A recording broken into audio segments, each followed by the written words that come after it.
Donald Trump just got stunned by one of his biggest supporters because a top MAGA host went on air and pressured Trump to finally release the Epstein files, saying it's not just a choice, but it's his duty and obligation. Coming from inside MAGA world, this is a major blow, and it shows just how much pressure Trump is truly under to release the files. So stick around to hear what this MAGA host had to say, and don't forget to leave a like and subscribe for more. Now, this wasn't coming from CNN or MSNBC, this was on Real America's Voice, a network that does nothing but praise Trump 24/7. But in this segment, the host lays it out very clearly. Trump used to say that he wants transparency on Epstein, he used to say that the files should be released, and he actually ran on it, but now he's gone completely silent. And the host goes on to say that if Trump actually pushed for it, every Republican would follow his lead. And this host says that MAGA really needs to release the files because MAGA is not giving up on it. Just take a look at this. Here's the deal. I mean, President Trump, at the time, he was not president and had been talking about Epstein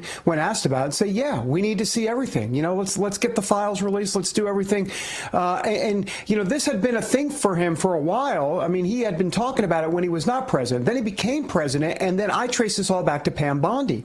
When Bondi came out and said, and you know, here are the binders with nothing in them, ... and all of that, that's where the problem began, because, you know, as president of the United States, you had a DOJ that could actually do something about it. And so that was the action, I say the action in air quotes, taken. And so that's what gave impetus to all of this. I mean, in other words, you say in the last 8 years, 10 years, 20 years, whatever. Yeah, but President Trump is now president, and the DOJ was trying to fulfill a promise that they had talked about for a while. So, I mean, this is on, Democrats, this is on Republicans. And quite frankly, can we just have some real talk here for a second? I don't know, this may be a bit controversial. Sorry if you need to somehow, not you, but if our viewers need to kind of show me the door after this.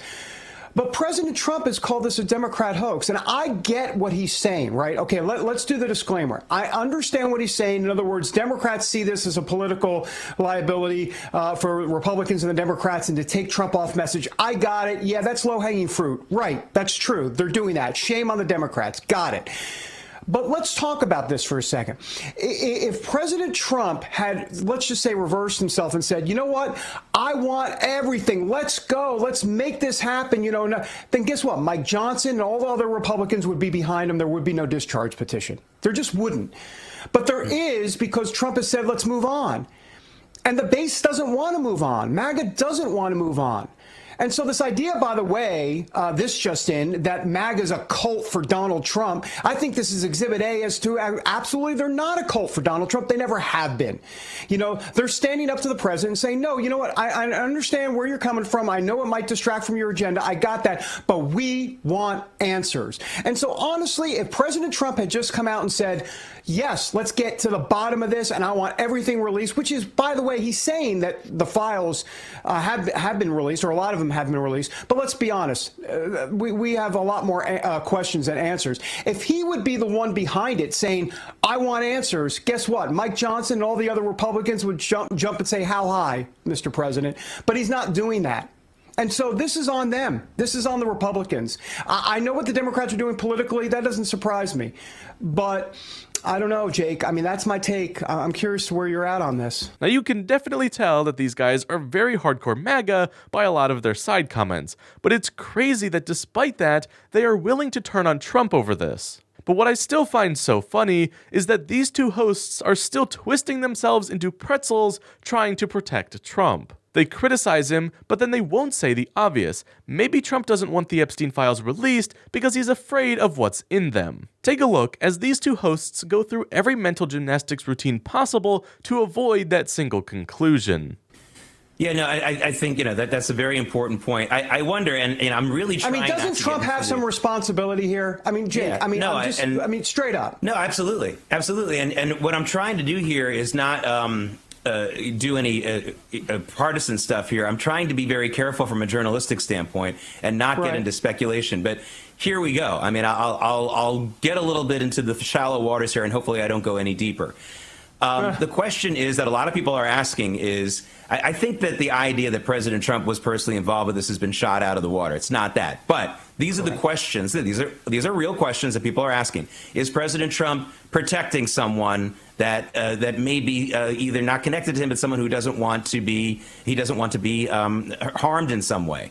Or could this be a case of this? Listen, David, if it turns out that the Justice Department under other presidents, under President Obama, or maybe even the second President Bush, if they were liable in some of this, they could be sued in some cases, and maybe the president is just trying to save the government from some kind of financial liability that wouldn't hurt him politically, but would hurt the government as far as from a financial. I mean, where do you think that is? Because it feels like it's one of the other of those things going on right now. Yeah, it could be that for sure, but I think Trump sees it very in a simplistic way. I'm not calling him simplistic, but he sees this in a simplistic way, which is like, this is not good for Trump.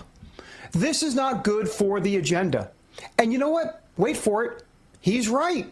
He's right. It is a distraction politically, but tell those women that it's a distraction. Tell the MAGA base that it's a distraction.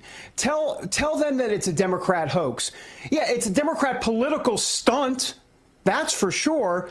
But at the same time, this could have been, this is a big Republican. They screwed this up. It's just that simple. They screwed it up because they wanted answers, they wanted answers, they wanted answers, and now we don't want any answers. Come on. Come on. I'm sorry. Well, again, I don't buy it. I don't buy it. Yeah, we'll see if Pam Bondi can survive this, because it does seem like, as you said, it started with those promises. Why are these names still not being released? I mean, there's people obviously covering up here to make sure that these names never get released. See, and my thing, just to add to that, is context is everything. But as the DOJ, you have an opportunity to add context if you think that simply a name being named could be a public indictment. Then add the context based on the investigation that you have. Such and such was named. Here's what our investigation found about this person's involvement, whatever it may be. Give context. As the Department of Justice, you've got the investigators, you've got the staffing to offer up that context if that is a concern. Yeah, and also, let's remember, what's the harm in releasing the files? It's not like the DOJ is coming out and saying, these 7 to 10 to 50 to 100 to 300 people we've got real issues with. They're not saying that. They're saying, just release the files. Let us see some names. There are clearly names in there. Now, I know some of it's grand jury testimony, and there's issues with the judges there. But I'm still trying to figure out, where are these names other than in the grand jury testimony? I mean, other than that, is the DOJ literally sitting on names that were around Epstein? I mean, that's been always the view here, that they have names and they're just not giving it to us. And if they don't have names, they should say it, but they do. But and here's the thing, if they don't have names, then what harm is it in releasing the documents? If there are no names in there, then release the documents. What harm is it? If there are names, then release the documents, and hopefully, I do trust the American people enough to be able to read through the entire thing and not just pick a name, but read through the documentation that's part of the investigation for a clear perspective on why the name is in the document and what the association between Epstein and that specific person might be. I trust people enough. I would read far enough into it. Just my 100%. No, and I'd like to give us both a compliment, because I thought that was great analysis by both of us. So thank you, TV. So at the end of the day, they're still MAGA loyalists. They'll push him, but only so far. But here is the bottom line. MAGA media might not believe that Trump is on the Epstein list, but they are not letting this story go. They're openly demanding the release of the files, and that puts Trump in a dangerous spot, because his supporters, who believe that he's done nothing wrong, are betting everything on Trump not being in the list. But if they're wrong, everything blows up. So what do you think? Will MAGA pressure finally force Trump's hand, or will he keep hiding behind excuses? Drop your thoughts down in the comments below, and don't forget to leave a like and subscribe for more.